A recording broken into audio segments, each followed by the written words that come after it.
जय हिंद प्यारे दोस्तों। दोस्तों, हम लोग आ गए हैं मैथ की दुनिया में।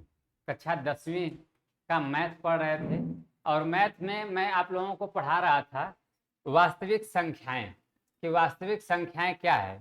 कक्षा 10वीं का मैथ पढ़ रहे थे हम लोग। कक्षा 10वीं के मैथ में हम आपको बता रहे थे कि रियल नंबर क्या है, रियल नंबर कहते किसे हैं। रियल नंबर में प्यारे बच्चों याद होगा आपको, कुछ बातें चर्चा कर लिए थे, कुछ बातें चर्चा कर लिए थे। कौन कौन सी बातों पे हम लोग चर्चा किए थे उसको देख लेते हैं प्यारे बच्चों। जिसमें से हम बताए थे संख्याओं के बारे में, संख्या क्या है इसके बारे में हम आपको बताए थे। संख्या संख्या के बारे में आपको बताए थे। संख्या जिसे हम लोग बोल रहे थे नंबर, नंबर बोल रहे थे प्यारे बच्चों। संख्या में हम आपको ये बताए थे कि प्राकृतिक संख्या क्या होती है, प्राकृतिक संख्या क्या होती है। तो ध्यान दीजिए, प्राकृतिक संख्या, एक बच्चा कहा कि सर हमें आप थोड़ा सा जब बोलते हैं तो हमें स्पीड तेज लगती है।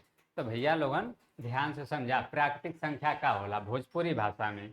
प्राकृतिक संख्या हम ये बताए थे आपको कि ऐसा संख्या जवन एक से शुरुआत होकर, प्राकृतिक संख्या, प्राकृतिक संख्या,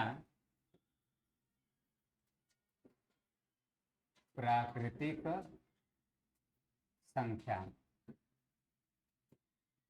हम यही बताए थे इसका डिफिनेशन कि भैया लोगन प्राकृतिक संख्या ऐसा संख्या होले जौने से कौनो वस्तु के गिनल जा सके, जौने से कौनो वस्तु के का कल जा सके, गिनल जा सके। अर्थात आप कह सकते हैं कि ऐसी संख्या जिससे हम किसी वस्तु को गिन सकते हैं, ऐसी संख्या को ही क्या कहते हैं, प्राकृतिक संख्या कहते हैं प्यारे बच्चों।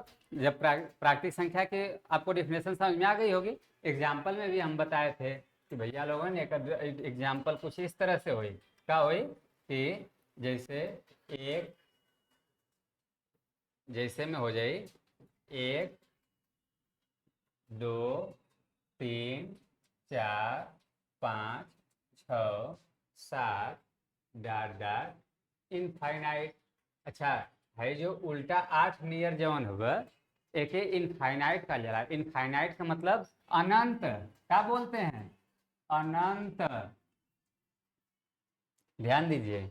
अब उसके बाद हम आपको बताए थे प्यारे बच्चों कि प्राकृतिक संख्या के बाद बताए थे कि पूर्ण संख्या क्या होती है।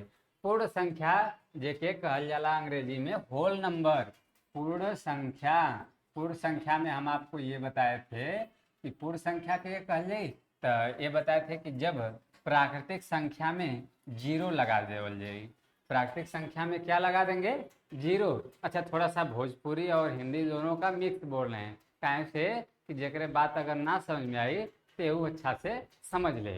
हाँ, अब आगे चलते हैं। पूर्ण संख्या की जब अगर बात करेंगे तो जीरो लगा देंगे, किसमें, प्राकृतिक संख्या में। तो 0 1 2 3 4 5 6 7 डॉट डॉट इनफाइनाइट। इनफाइनाइट अर्थात बोले तो अनंत। इस बात को हम बता चुके थे। अब उसके बाद अगर बात करेंगे पूर्ण संख्या के बाद, तो आप कहेंगे कि सर आप बताए थे पूर्ण संख्या के बाद पूर्णांक। पूर्णांक क्या होता है, तो पूर्णांक में भी हम आपको बताए थे, क्या बताए थे, तो आप कहेंगे कि सर आप बताए थे पूर्णांक। पूर्णांक का एग्जाम्पल बता दीजिए। पूर्णांक संख्या, पूर्णांक संख्या क्या है, तो भैया लोगन पूर्णांक संख्या जो है कुछ इस तरह से बा, कैसे, जौने में कि प्राकृतिक संख्या में जीरो के साथ जब ऋणात्मक संख्या भी जोड़ देवल जाए या ऋणात्मक संख्या भी जुड़ जाए, ऐसा संख्या के क्या कल जाए, पूर्णांक कल जाए। देखिए कैसे, तो आप कहेंगे कि सर एग्जाम्पल अगर आप इसका कुछ बता दीजिए तो अच्छा रहता। एग्जाम्पल देख ला भैया लोगन, जैसे हो जाए -5 -4 -3 -2 -1 0 1 2 3 4 5। तो एकर एग्जाम्पल कुछ इस तरह से हो जाए कि एकर एग्जाम्पल पूर्णांक संख्या का। अब उसके बाद अगर हम बात करेंगे तो हम ये बताए थे आपको कि पूर्णांक के बाद सम संख्या क्या होती है, ये डिफिनेशन बता दिए थे। कौन से कैसी संख्या? सम संख्या। तो आप कहेंगे कि सर एक बार सम संख्या का भी एग्जाम्पल बता दीजिए। सम संख्या, और सम संख्या को ही कह रहे थे, क्या कह रहे थे? तो कहेंगे कि सम संख्या को इवेन नंबर बोल रहे थे। क्या बोल रहे थे? Even number. अंग्रेजी में बोले तो इवेन नंबर। ध्यान दीजिए, तो सम संख्या जिसमें ऐसी संख्या जो 2 से पूरी पूरी कट जाए। अच्छा, कटने की मतलब ये ना कि उसे दांत से काट दे सम संख्या, ना, ऐसा नहीं है। न कि उसको फावड़ा से काट दें, फावड़ा अर्थात फरसा, या चाकू से काट दें, ये बात गलत है। 2 से कट जाने का मतलब 2 से विभाजित हो जाए। तो ऐसा संख्या जो 2 से विभाजित हो जाए उसी को हम लोग बोलते हैं क्या? सम संख्या। अच्छा, थोड़ा सा है जो प्राकृतिक संख्या आप देख रहे हैं, इसमें से पहचानिए कि 2 से कौन कौन सी कटेगी। तो आप कहेंगे कि सर जी 2 से तो दिख रहा है कि यह जो 2 है ये खुद कट जाएगा, 2 से ये 2 कट जाएगा, और है 4 से 4 भी कट जाएगा 2 से, और 2 से है 6 भी कट जाएगा। इसका मतलब कि आप कह सकते हैं, क्या कह सकते हैं? तो कुछ इस तरह से कह सकते हैं कि सर जी 2 के पहाड़ा में 2 भी आता है, 4 भी आता है, 6 भी आता है। अच्छा, 2 के पहाड़ा में 3 नहीं आता है, 2 के पहाड़ा में 5 नहीं आता है। पहाड़ा आप जानते हैं ना, कक्षा 10वीं में आ गए हैं तो पहाड़ा तो जरूर जानते होंगे, नहीं ज़्यादा तो 10 तक जरूर जानते होंगे। तो जब अगर 10 तक जानते हैं तो देखिए कि 2 दूना के 4 और 2 तिहाई 6, 2 चौका 8। इसका मतलब आप कह सकते हैं कि सर जी आप यही कहना चाहते हैं कि 2 का पहाड़ा लिख लीजिए। 2 दूना के 2 इकाई 2, 2 दूना के 4, 2 तिहाई 6, 2 चौका 8, और 2 पाँचे 10, 2 छक्का 12, सॉरी 2 पाँचे 10 और 2 छक्का 12।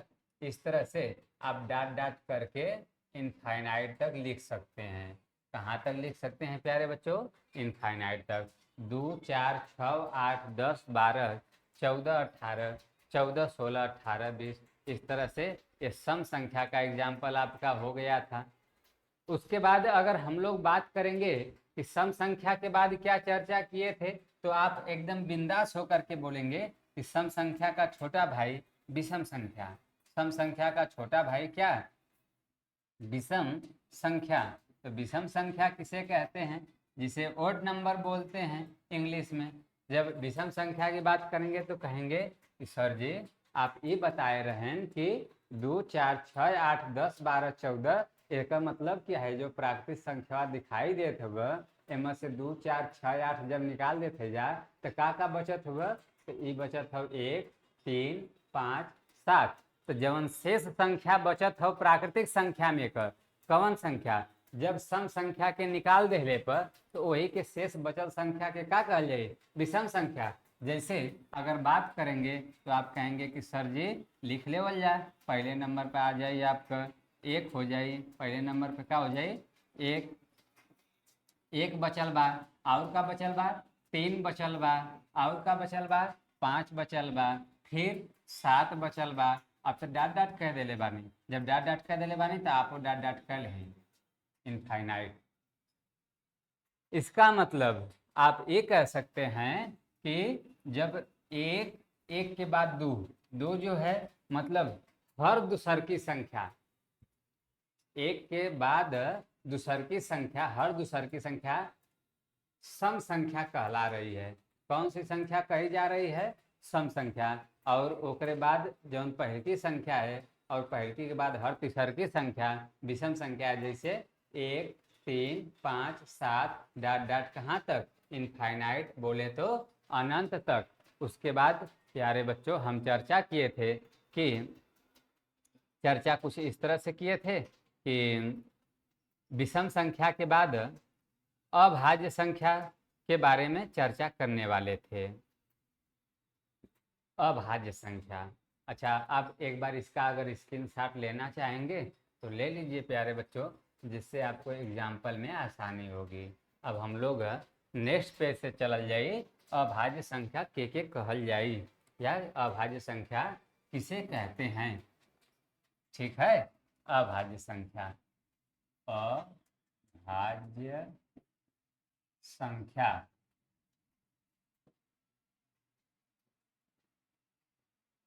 अभाज्य संख्या।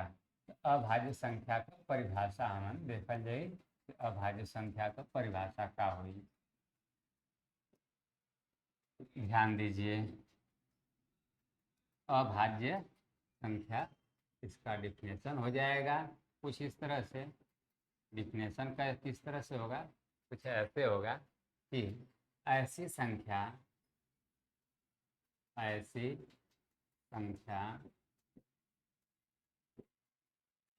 जो केवल एक से या स्वयं से कट जाए। ऐसी संख्या जो केवल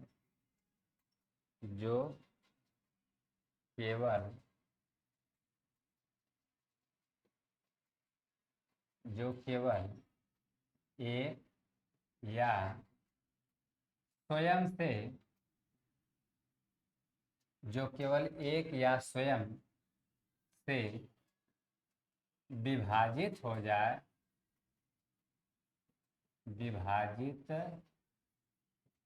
जाए, ऐसी संख्या को विभाजित हो जाए तो ऐसी संख्या को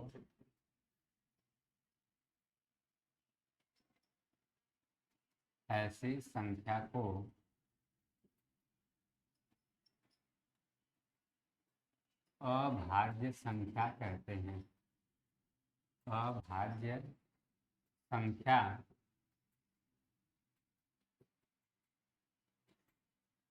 कहते हैं। अभाज्य संख्या कहते हैं। तो भैया लोगन ध्यान दा, अभाज्य संख्या ऐसा संख्या जवन केवल एक या स्वयं से विभाजित हो जाए। एक या स्वयं का मतलब कि जो केवल एक से या फिर अपने से कटा। अपने से कटा का मतलब ऐसा संख्या का बात करिए जवन केवल एक से कट या फिर अपने से कट, एकरे अलावा और कौनो संख्या से न कट। देखा, बस केवल यही बात कही गई है भैया लोगन कि जवन संख्या केवल एक से कट और स्वयं से कट, एकरे सिवा ये दो लोग के सिवा वो केहू से न कट। अब अगर बात कल जाए कि ऐसा एग्जाम्पल का मास्टर साहब कुछ बतावा, तो ऐसा एग्जाम्पल का हो जाए। एक एग्जाम्पल कुछ इस तरह से हो जाए। कैसे, देखिए ऐसे ये लिख दिए हम। जैसे अगर बात करेंगे तो आप कहेंगे कि सबसे पहले, अच्छा दिमाग में तो ये बन जाएगा फ्रेम कि सबसे पहले एक से एक कटेगा जो अपने से कटे। जैसे अगर लिखल जाए तो ये हुई कि एक हो जाए, तो भैया लोगन एक हो जाए। फिर ये दिमाग में आए कि तीन भी अपने से कटे और एक से कटे। फिर अभी मास्टर साहब बतावत रहे ना कि पाँच भी हो जाए। विषम संख्या का उदाहरण, कौन संख्या का उदाहरण, विषम संख्या का उदाहरण कि एक होगल, तीन होगल, पाँच होगल, सातों के लिखला बेचारा यो यही में लिखा जाए। फिर 9 हो जाए, फिर ओकरे बाद 11 हो जाए। तो यही से भैया लोगन गलत हो जाए। ध्यान दा, गलत का हो जाए, गलत कुछ इस तरह से हो जाए कि है जौन एक हो, एक न तो भाज्य है और न ही अभाज्य है। एक जौन अब एक न तो भाज्य है न ही अभाज्य है। तो ये कि एक का एक विशेष संख्या है। एक कैसन संख्या बा, एक रोचक संख्या, विशेष संख्या, स्पेशल नंबर। इसलिए एक के ना लिखल जाए, इसलिए एक के नहीं लिखेंगे आप। इसलिए एक को नहीं लिखेंगे, तब का लिखेंगे, तीन हो गया, पाँच हो गया, सात हो जाएगा आपका। आप कहेंगे कि दो, तो दो के भी लिख ला, दो हो जाएगा। अच्छा, दो, तीन, पाँच, सात। आप कहेंगे कि है नौ, नौ बीच में आ गल बा, तो ये नौ भी ना हुई। अब 9 जब काहे बजे के ना हुई, काहे से कि थोड़ा सा इस समझ लेवल जा आप लोग कि 9 जो है आपका 9 जो है इसलिए नहीं होगा 1 3 5 7 11 डॉट डॉट इनफाइनाइट का लिए समझिए। 9 को क्यों नहीं लिखेंगे, 9 क्यों नहीं अभाज्य संख्या है, तो बात यह है आप कहेंगे कि मास्टर साहब आप इस 9 जो है इसका गुणनखंड कर लीजिए, इसका क्या कर लीजिए, गुणनखंड, और ये देख लीजिए कि 9 कौन कौन से टेबल में किसके किसके पहाड़ा में आता है। भैया लोगन आराम से कह लेबा कि 9 के ये देख ले जा मास्टर साहब कि 9 कौने कौने पहाड़ा में आवेला, या फिर 9 कौने कौने संख्या से कट जाला। जब अगर ये एक और बस केवल टी अपने से मतलब 9 से अगर बस केवल 2 ठे संख्या से कटी तब तो ये अभाज्य रही, लेकिन जब एक और अपने से छोड़ के और कौनो संख्या से कटी तब ये बेचारा अभाज्य ना रहे, तब 9 बेचारू जो है ये अभाज्य नहीं रहेंगे, तब ये भाज्य के श्रेणी में चले जाएंगे। आप कहेंगे कि तब चेक करके बतावा हमन के मास्टर साहब, चेक करके जब बतावा तो ध्यान दीजिए चेक कैसे करेंगे, तो चेक ऐसे करेंगे, चेक कुछ इस तरह से करेंगे, थोड़ा सा इरेज कर लें।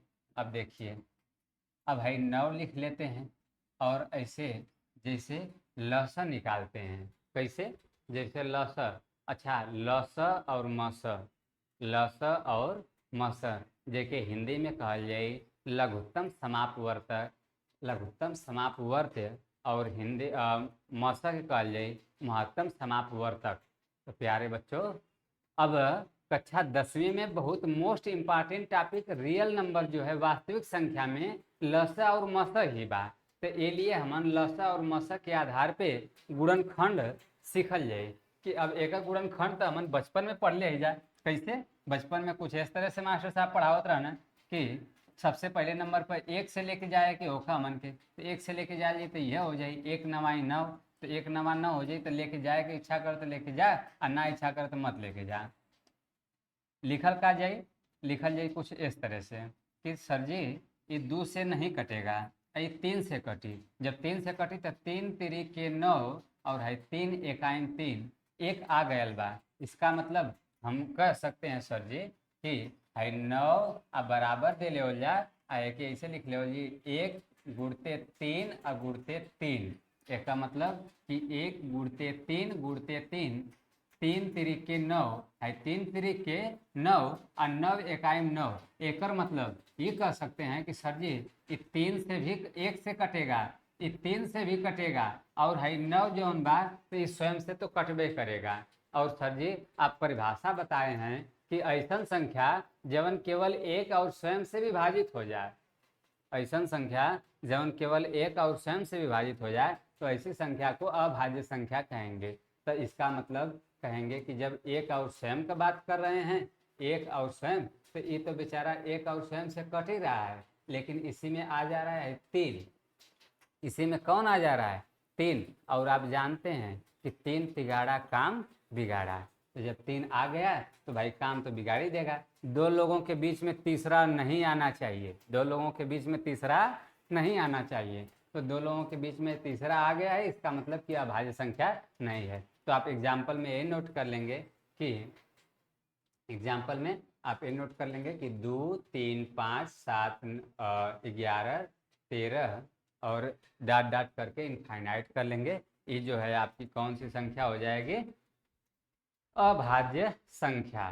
अब तो भैया लोगन अब एक ठे नोट देख ला, नोट स्पेशल नोट लिख लेवल जाए, नोट कुछ ऐसे बा कि अच्छा भाज्य संख्या पढ़ लेवल जाए ओकरे बाद नोट देखल जाए भाज्य संख्या किसे कहते हैं। तो हम लोगों का जो अगली हेडिंग होगी भाज्य संख्या, भाज्य संख्या, भाज्य संख्या किसको कहेंगे। चलिए हेडिंग हो गई हमारी भाज्य संख्या, अब हम लोग लिखेंगे इसका डिफिनेशन, भाज्य संख्या का परिभाषा। अब इसका परिभाषा का हो जाए तो इसका परिभाषा कुछ इस तरह से होगी कि ऐसी संख्या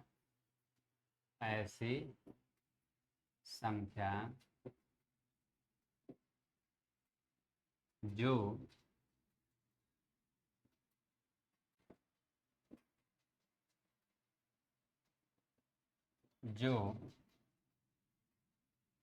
एक और स्वयं के अतिरिक्त किसी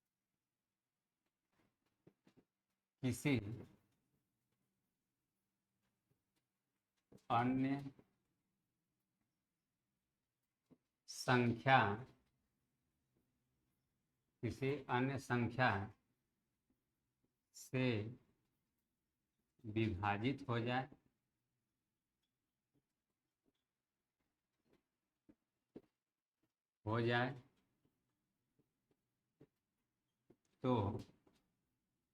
ऐसी संख्या को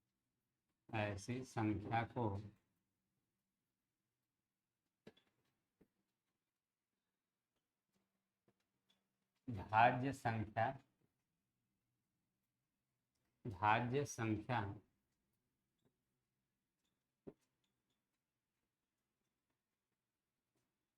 कहते हैं।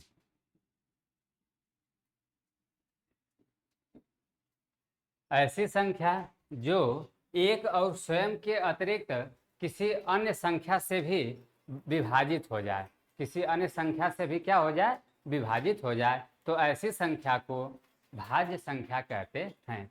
तो भैया लोगन एक डिफिनेशन कहले का मतलब ये बा कि ऐसा संख्या जवन कौनो संख्या से कट जाए, ऐसा संख्या जवन एक और स्वयं से तो कटे ही, लेकिन और कौनो भी संख्या से कट जाए, वही के का कहल जाए, भाज्य संख्या। उसी को का कहेंगे, भाज्य संख्या। अब एक एग्जाम्पल देख लेवल जाओ भाज्य संख्या का एग्जाम्पल। तो आप कहेंगे कि सर एग्जाम्पल बताइए भाज्य संख्या का। जैसे का हो जाइए कर कि अभी हम लोग लिखे थे, क्या लिखे थे, आप कहेंगे कि सर दो और 3 तो होगा नहीं, कैसे कि 2 और 3 जवन होगा अगर लिख लेते जामन तो है 2 1 से कटे और केवल 2 से कटे, ये 2 संख्या के सिवा और केहू से ना कटे, तो ये भाज्य संख्या ना हो। ये भाज्य संख्या नहीं होगा। कौन है, जो 1 और 2 है। 3 की अगर जब बात करेंगे तो आप कहेंगे कि 1 और 3 से ही ई कटे और केहू के पहाड़ा में ना आवेला, इसका मतलब कि ये भी भाज्य संख्या नहीं होगा। जब नहीं होगा तो ऐसा बताइए ना कि जो भाज्य संख्या हो, तो आप कहेंगे कि अब 3 के बाद आ जात नंबर के कर 4 का 4, 5 ना 6, 6 के बाद 7 ना 8, 9, 10, 11 ना 12, 13 ना 14, 14 के बाद 14 के बाद 15, 16, 17 ना 18। अब हम लोग देखेंगे, डाट कर लीजिए यहाँ से। अब इसके आगे आप समझ जाएंगे। डाट का मतलब इनफाइनाइट, आपको ये अनंत समझ जाना है, ठीक। अब भैया लोगन हम ये बताए कि 4, 6, 8, 9, 10, 12, 14, 15, 16, 18 ... इसका मतलब आप कहेंगे कि थोड़ा इसका डिराइव करें ना, ये कैसे कटेगा। ये 4 जो है कैसे एक और स्वयं के अलावा और भी संख्या से कटेगा। तो आप कहेंगे कि ये 4 1 के पहाड़ा में 1 चौका 4। अच्छा एक बात ये जान लीजिए कि एक ऐसा पहाड़ा है जिसमें दुनिया की सारी पहाड़ा, मतलब दुनिया के जितने भी काउंट हैं, जितने भी नंबर हैं, सभी संख्याएं एक के पहाड़ा में आ जाएंगी। अगर आप इसका मतलब ये कह सकते हैं कि सर जी 1 के पहाड़ा में कौनो भी संख्या रही वो 1 से कटी, तो अब एक से तो 4 कटेगा ही, ये फिक्स है। अच्छा, इस 4 से भी 4 कटेगा, यो फिक्स है, 4 एकाइन 4। अब लेकिन और कैसे कैसे कटे, तो ये कटे 2 से कटे। कैसे कटे, 2 से।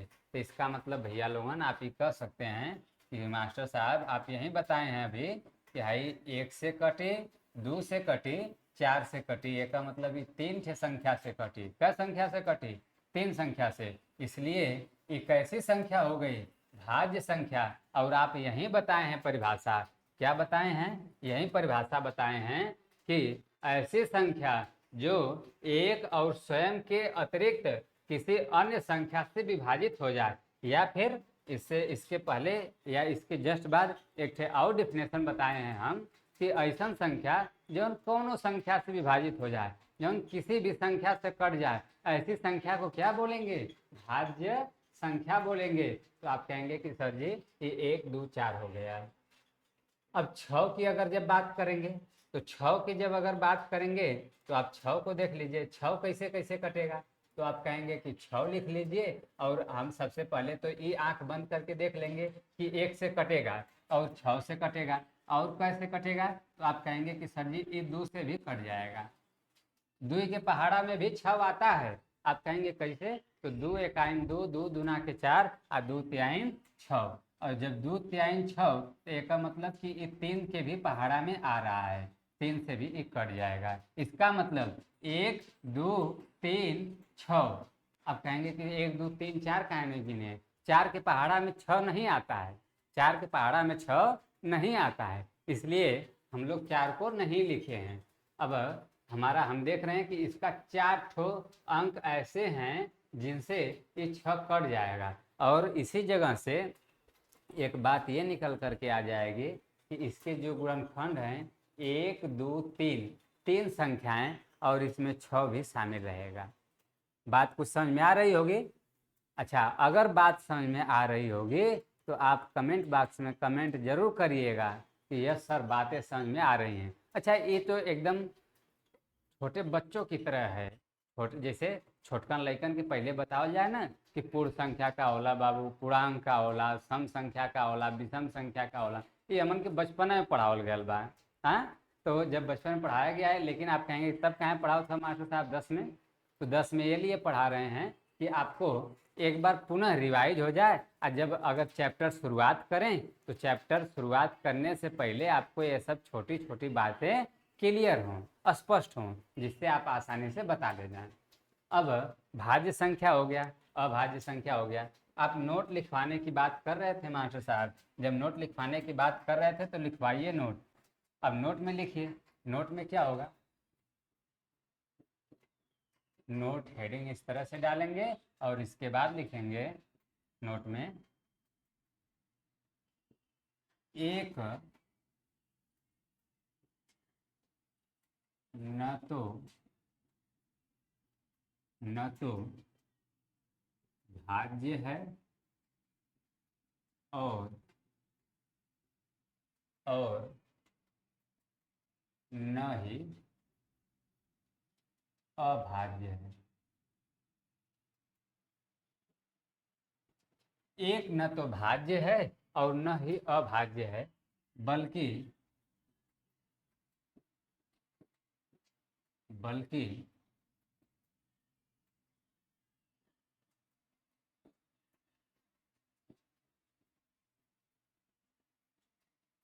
बल्कि एक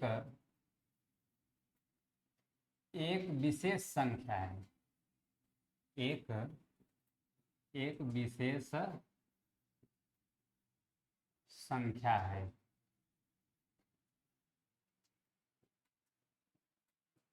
एक क्या है, बल्कि एक विशेष संख्या है। एक न तो भाज्य है और न ही अभाज्य है। तो भैया लोगन एक बात ही ध्यान दा कि यदि जेकरे जेकरे पास ये वीडियो जात बा, तो ये 0 से हीरो लेवल तक, कहाँ से कहाँ तक, 0 से हीरो लेवल तक एकदम आपके पूरा मैथ समझाओ जी बहुत अच्छे से शिद्दत के साथ। अगर बातें आपको नहीं समझ में आएंगी तो आप कमेंट बॉक्स में ज़रूर कमेंट करिएगा कि सर जी बातें समझ में नहीं आ रही हैं। वैसे हमें जहाँ तक अनुमान है कि बातें आपको जरूर स्पष्ट समझ में आएंगी। आई खास तौर पर यूपी बिहार वाले लोगों के तो बहुत ज़्यादा समझ में आई, कारण से कि हम लोग का मातृभाषा का बात भोजपुरी है, तो ये लिए बात जरूर समझ में आई। अब हम लोग आगे देखेंगे, आगे क्या होगा। आप कहेंगे कि सर जी भाज्य संख्या अभाज्य संख्या तो बता देनी आप, अब आगे कौन संख्या बताइए। आगे देखल जाए कौन संख्या देखल जाए, तो आगे जो हम लोग संख्या देखेंगे उसका नाम हो जाएगा परिमेय संख्या। हेडिंग बना लेंगे हम लोग परिमेय संख्या। हेडिंग कुछ ऐसे बा, परिमेय संख्या। सर जी परिमेय संख्या भी हम लोग एक बार बचपन में पढ़े थे। कैसे पढ़े थे, कुछ ऐसे पढ़े थे। आप लिखवाइए तब बता रहे हैं, अब लिखवा दे रहे हैं हम, ध्यान दीजिए। परिमेय संख्या ऐसी संख्या, ऐसी संख्या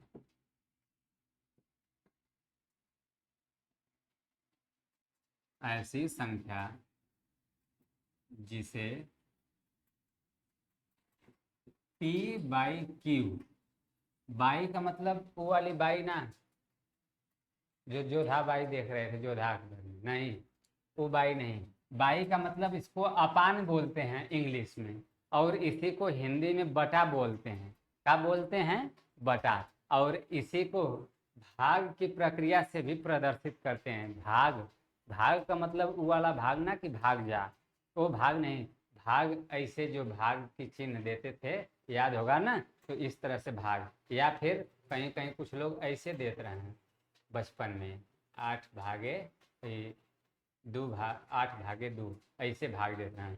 तो ये जो भाग है अब बदलता गया, समय बीतता गया। पहले ऐसे भाग देते रहे लोग, फिर ऐसे हो गए, अब फिर अपान के रूप में P बाई क्यू के रूप में। तो इसका डिफिनेशन कुछ इस तरह से होगा कि क्या होगा, ऐसी संख्या जिसे P बाई क्यू के रूप में लिखा जाता है, लिखा जा सकता है, या ऐसी संख्या जिसे P बाई क्यू के रूप में लिखा जाता है, लिखा जाता है, उसे परिमेय संख्या कहते हैं। परिमेय संख्या, परिमेय संख्या कहते हैं।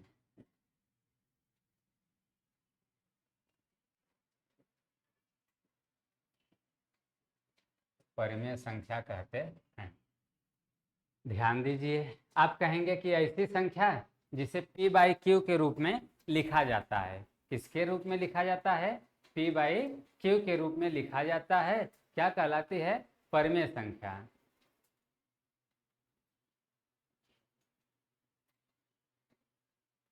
ध्यान दीजिए, आप कहेंगे कि sir ji P by Q के रूप में, P बाई क्यू का मतलब ऐसा संख्या जौने के बटा के रूप में लिखल जाए।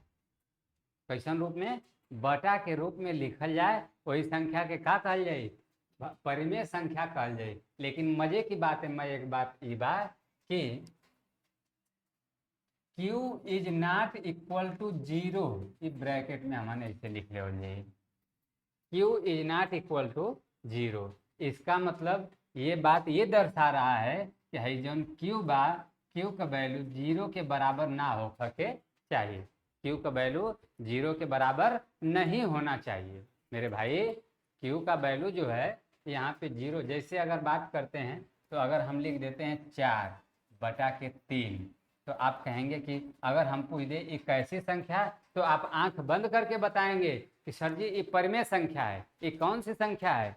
परिमेय संख्या है। अगर हम इसी जगह लिख देते हैं 4 बटा के 0, तो ये आप कहेंगे कि मास्टर साहब ये परिमेय संख्या नहीं है। काहे नहीं है? कैसे कि अभी आप बताए हैं कि Q is not equal to 0, Q का जो वैल्यू है ये 0 के बराबर नहीं होना चाहिए। अगर ऐसा हो रहा है तो ये आपका जवाब क्या हो जाएगा, गलत हो जाएगा। और आप कहेंगे तब मास्टर साहब एग्जाम्पल बता दा, कुछ एग्जाम्पल देख ला। एग्जाम्पल में ये हो जाएगा कि एग्जाम्पल जैसे जैसे तो देखल हमन को बहुत जरूरी बा। जरूरी कुछ इस तरह से बा कि जैसे आप कहेंगे कि अगर बस केवल 4 लिखत है जा, केवल 3 लिख दे लीजा, या फिर 2/3 लिख दे लीजा, या फिर -5/4 लिख दे लीजा, तो कुछ लिख दा, लेकिन ध्यान ये रखा के बा कि क्यू का वैल्यू 0 ना हो के चाहिए। अब जब अगर आप 4 लिखे हैं तो आप कहेंगे कि इसमें बटा के 1 अपने से आप मान सकते हैं। आप कहेंगे कि जब अगर बटा के 1 अपने से मान सकते हैं तो 0 काहे नहीं मान सकते हैं भाई? 0 नहीं मान सकते हैं, बटा के 1 मान सकते हैं। अब बटा के 1 मानने का रीजन ये है कि 1 का भाग देवल जाए 4 में, क्योंकि पहले से देखा हमन का यही लिखे थे ना, कुछ इस तरह से लिखे थे ए या, हाँ ध्यान दीजिए, कुछ इस तरह से लिखे थे 4। अब 4 मंगावा के बाद अगर 4 में जब हम लोग 0 से भाग देंगे तो ये तो भाग जाएगा नहीं, ये गलत इसका आंसर आएगा। अनंत में, सॉरी, इसका इनफाइनाइट में आएगा, अनंत में आएगा। लेकिन जब अगर 4 में जब भाग देंगे कैसे, 1 से, तो आप एकदम बिंदास होकर के आप कहेंगे कि 1 चौका 4 और 4 से कट जाएगा और ये 4 जो है हमारा आंसर बन गया। इसका मतलब कि जब अगर 4/1 लिखेंगे तो इसका जवाब कितना आएगा, 4। जब 4/1 लिख रहे हैं, इसका जवाब 4 आ रहा है, तो आप कहेंगे कि सर जी 1 जो है 0 के बराबर नहीं है, इसका मतलब 1 क्यू का वैल्यू है। कि अगर इसमें जब बात करेंगे तो आप कहेंगे कि P बराबर 4 हो गल बा, P का वैल्यू, और Q का वैल्यू का हो गल बा, 1 हो गल बा। लेकिन बात ये बा कि Q is not equal to 0 बा, Q का वैल्यू 0 ना बा, बल्कि का बा, 1 बा। बात समझ में आ रही है प्यारे दोस्तों? तो एग्जाम्पल में आप नोट करेंगे, एग्जाम्पल में कुछ इस तरह से नोट करेंगे हम लोग कि 4 हो गया, 3 हो गया, और 2/3 हो गया, फिर उसके बाद -5/4 हो गया, और डाट डाट करके इनफाइनाइट तो बहुत ज़रूरी बात, डाट डाट कर लेवल जाओ। अगर आपकी इच्छा इनफाइनाइट अगर करने की इच्छा होगी तो कीजिएगा, नहीं भी करने की इच्छा होगी तो आदि लिख दीजिएगा। आदि, वो आदि खाने वाला आदि नहीं, आदि का मतलब होता है इत्यादि, मतलब इसके आगे भी आपको जो समझ में आएगा आप लिख सकते हैं। अब जो समझ में आने का मतलब ये ना कि परमेय संख्या हम लिखवा रहे हैं और आप उसी में कुछ लिख दें, नहीं, अपरमेय संख्या का एग्जाम्पल अगर लिख रहे हैं तो गलत हो जाएगा। तो आपको इस बात को ध्यान में रखना है। तो भैया लोगन एक बार स्क्रीनशॉट ले ला, फिर ओकरे बाद आगे बढ़ा जाओ। अब हम लोग देखेंगे परमेय संख्या के बाद अपरमेय संख्या क्या होती है। तो हमारी जो अगली हेडिंग हो जाएगी अपरिमेय संख्या। अपरिमेय अपरिमेय संख्या।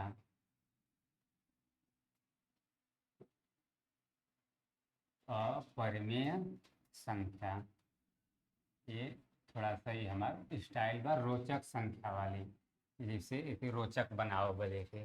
अपरिमेय संख्या किसे कहेंगे, तो अपरिमेय संख्या का हम लोग परिभाषा देखेंगे। आप कहेंगे कि ऐसी संख्या, कैसी संख्या, ऐसी संख्या, तो लिखिए ऐसी संख्या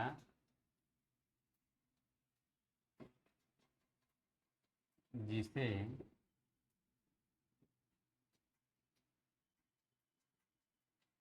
P/Q के रूप में नहीं लिखा जा सकता है, नहीं लिखा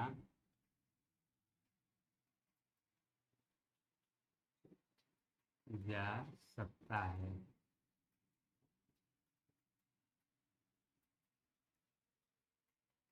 नहीं लिखा जा सकता है।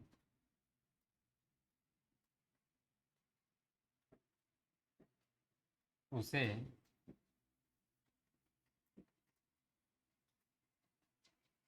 अपरिमेय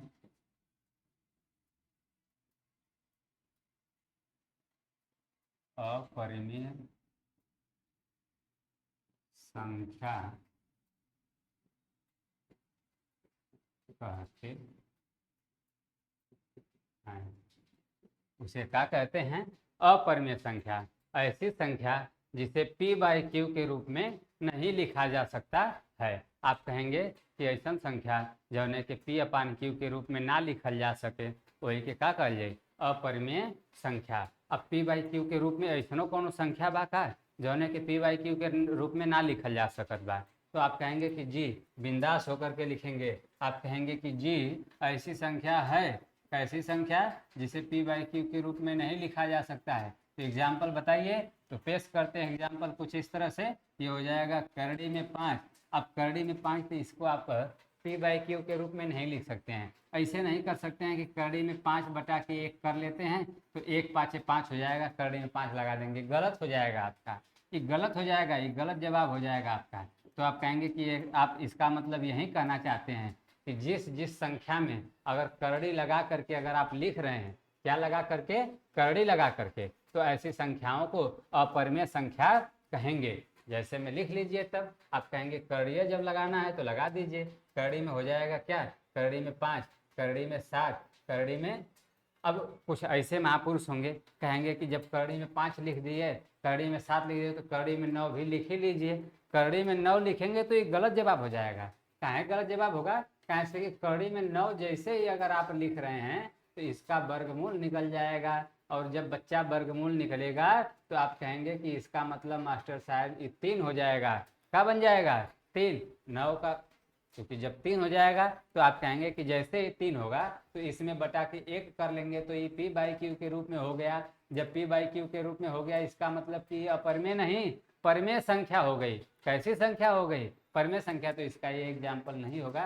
तो आप कहेंगे कि तब क्या होगा? तब करड़ी में 9 नहीं होगा, करड़ी में विषम संख्याओं को लिख लीजिए या अभाज्य संख्याओं को लिख लीजिए। जैसे में हो जाएगा करड़ी में 5, करड़ी में 7, करड़ी में 9, सॉरी करड़ी में 11 हो जाएगा आपका, करड़ी में 11 हो जाएगा आपका।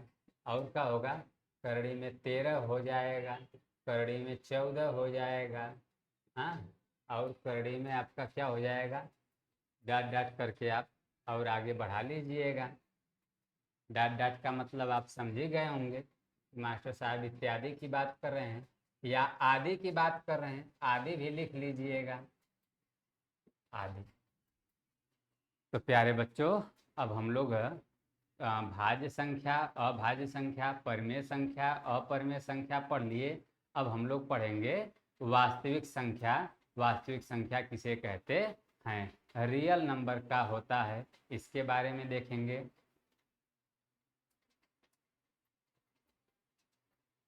Real number. अब क्योंकि हम लोगों के चैप्टर का नाम भी था, चैप्टर का मतलब जो पाठ का पहला नाम यही था, रियल नंबर, वास्तविक संख्या। तो वास्तविक संख्या का परिभाषा देख लेंगे। वास्तविक वास्तविक संख्या।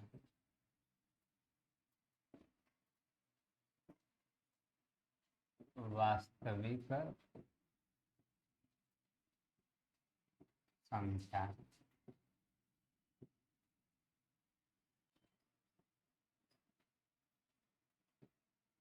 वास्तविक संख्या जिसे रियल नंबर कहते हैं, इसका परिभाषा क्या होगा?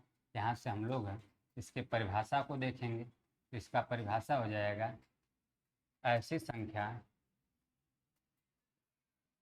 ऐसी संख्या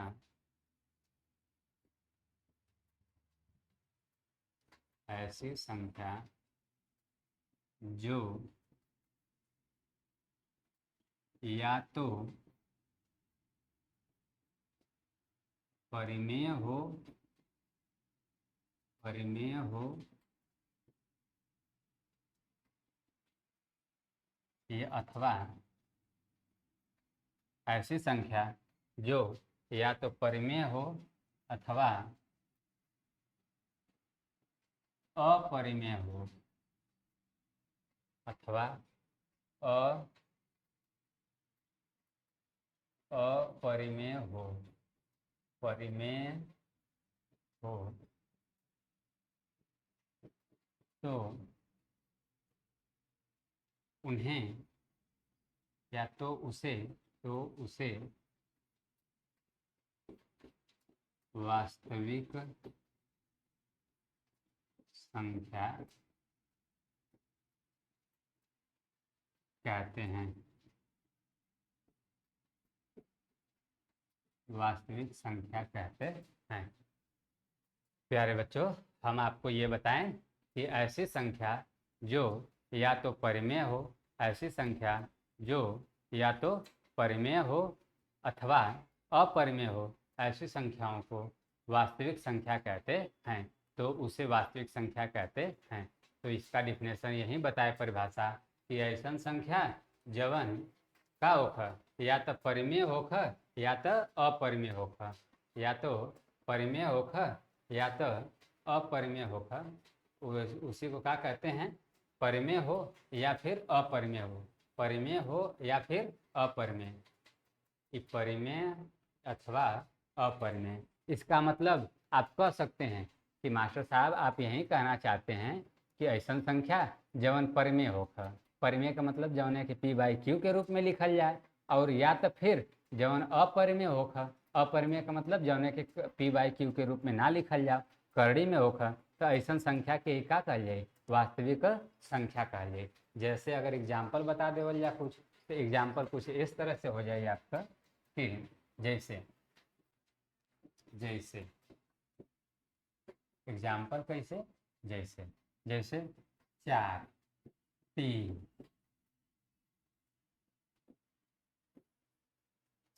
करड़ी में 5, करड़ी में 5, करड़ी में 7, डाट डाट आदि, डाट डाट का आदि। ये किसका एग्जाम्पल हो जाएगा, तो आप कहेंगे कि ये तो अभी एग्जाम्पल आप बताए हैं, वास्तविक वास्तविक संख्या, वास्तविक संख्या। इसका एग्जाम्पल आप बता दिए और मिटा जा भाई, वास्तविक संख्या का एग्जाम्पल आप बता दिए। संख्या, वास्तविक संख्या, इसका एक एग्जाम्पल जैसे रहा। अब वास्तविक संख्या के बाद हम लोग पढ़ेंगे कि वास्तविक संख्या तो आप बता ही दिए, वास्तविक संख्या का परिभाषा। अब कौन सा संख्या बची है, तो आप कहेंगे कि जब भाज्य बताए थे, अभाज्य बताए थे, तो एक आ जाता है सह अभाज्य और एक आ जाता है युग्म अभाज्य। सह अभाज्य क्या है, तो इसके बारे में थोड़ा सा देख लेंगे। सह अभाज्य संख्या कभी कभी लोग पूछ देते हैं बस बच्चों को फंसाने के लिए, कैसे कि जब हम लोग भी जब छोटे रहते थे तो हम लोगों से भी यही पूछा जाता था ज़्यादातर कि स अभाज्य, पहले भाज्य पूछा जाता था तो बता देते थे कि ऐसा संख्या जौन कौनों से कट जाए, मतलब जौन सबसे कट जाए वो भाज्य संख्या, और अभाज्य संख्या बताते थे कि ऐसा संख्या जौन केवल एक और स्वयं से कटे उसको बोल देते थे, क्या बोल देते थे, उसे अभाज्य संख्या बोल देते थे। लेकिन उसे फंसाने के लिए कह देते थे कि स अभाज्य संख्या के लिए कहा जाए। स अभाज्य संख्या क्या होती है, तो प्यारे बच्चों स अभाज्य संख्या की डिफिनेशन हम लोग देखेंगे। आप एक बार इसका स्क्रीनशॉट ले लीजिए जो एग्जाम्पल नोट करवाए हैं। स अभाज्य संख्या क्या है, अब इसके बाद हम लोग देखेंगे।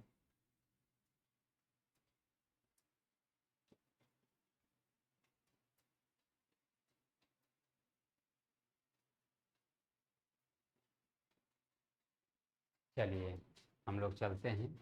स अभाज्य संख्या हेडिंग हो जाएगी सह अभाज्य संख्या।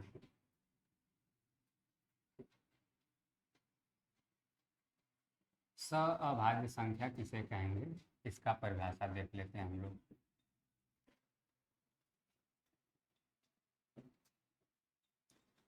लिखेंगे ऐसी दो संख्याएं, ऐसी दो संख्याएं, ऐसी दो संख्याएं, ऐसी दो संख्याएं जिनका, ऐसी दो संख्याएं जिनके गुणनखंडों में, जिनके गुणनखंडों में, गुणनखंडों में एक के अतिरिक्त, जिनके गुणनखंडों में एक के अतिरिक्त, एक के अतिरिक्त कोई भी, एक के अतिरिक्त कोई भी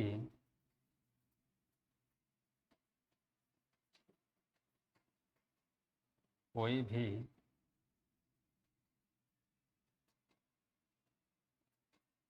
कोई भी उभयनिष्ठ, उभयनिष्ठ गुणनखंड न हो, गुणनखंड न हो, उन्हें सह अभाज्य, उन्हें सह अभाज्य संख्याएं कहते हैं।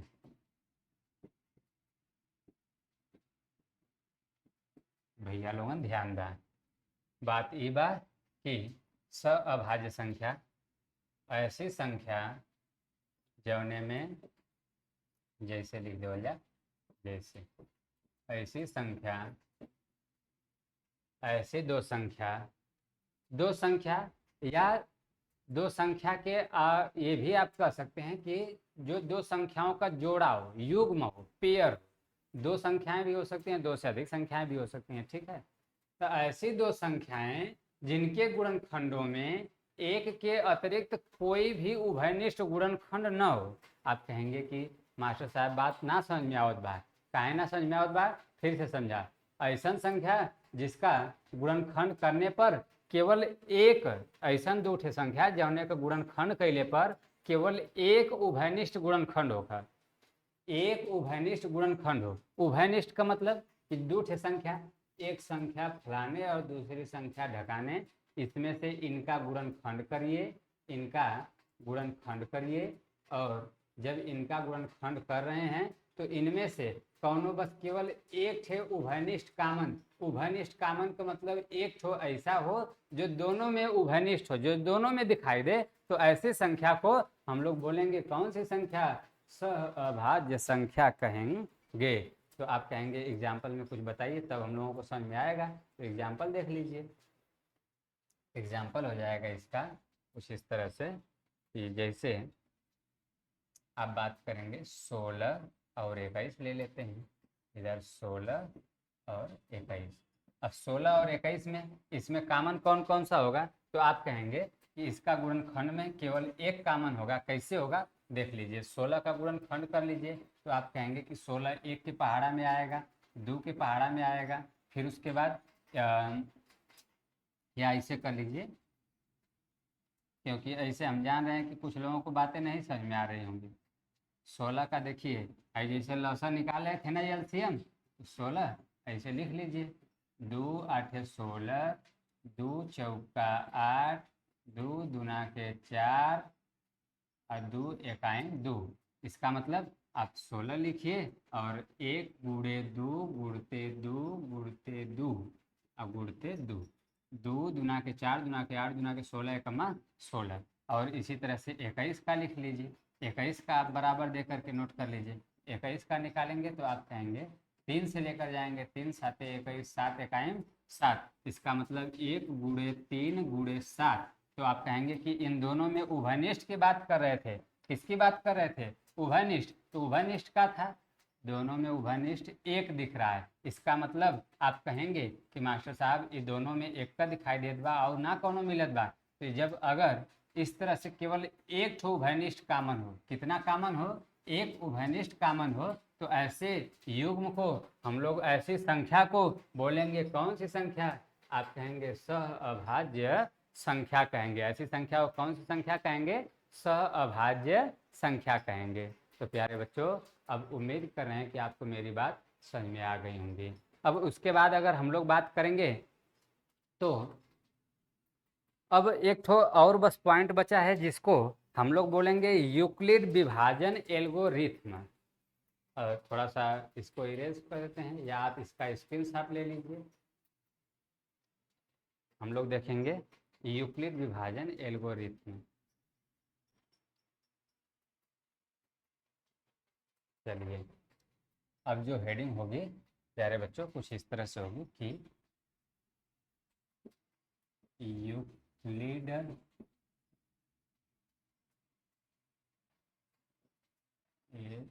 इरेज कर लें इसको। यूक्लिड विभाजन एल्गोरिथ्म।